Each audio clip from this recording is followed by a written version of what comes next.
A healthy second quarter profit under their belt, SAP now says you can expect the company to reach the high end of its revenue and profit guidance for 2011. Let's bring in SAP CEO Bill McDermott for some perspective. Bill, thank you for being here. When you look at your numbers and you dig into them a bit for the quarter, software revenue was up the most, 26% from a year ago. And some of the analysts that I talked to are encouraged by the movement in mobile they've seen since the Sybase acquisition. But their main two questions is, first off, is the cloud.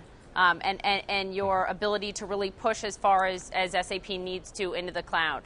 All of our solutions, whether it's our Business by Design, which is a platform for small and mid-sized companies to run their business in the cloud, or any of our other software, runs in the cloud. And we have also opened up the ecosystem.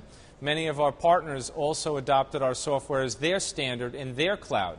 So cloud and getting there fast is not an issue. We've been at it for some time now. What about social? When you think of social media, it's not exactly something you would tie to SAP, but in all truth, it's very important for you to be able to bring in anything from the social media world to your customers.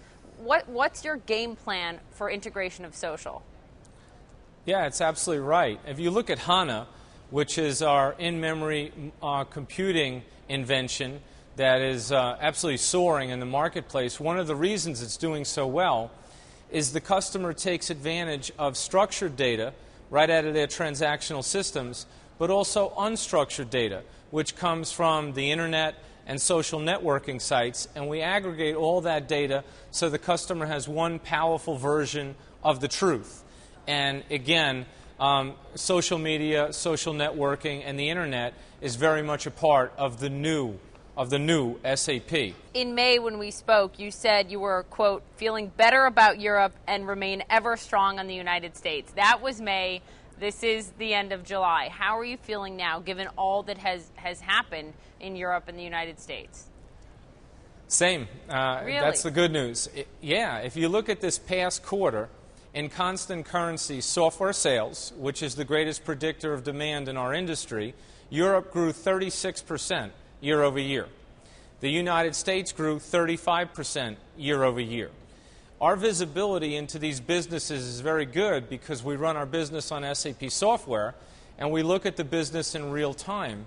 And right now, the projections that we see going forward, barring anything unforeseen, remain very robust. Now, as we watch Washington debate the debt ceiling, if we see a default in this country, or even if we don't default but we see a downgrade of the U.S. AAA credit rating, what is the impact on jobs? This is sort of the big concern that employers will hesitate even more to spend their cash and hire. Look at SAP, $6.3 billion cash on hand. Are you willing to spend it now in a major hiring spree, or are you among the CEOs who say, look, the environment is too uncertain?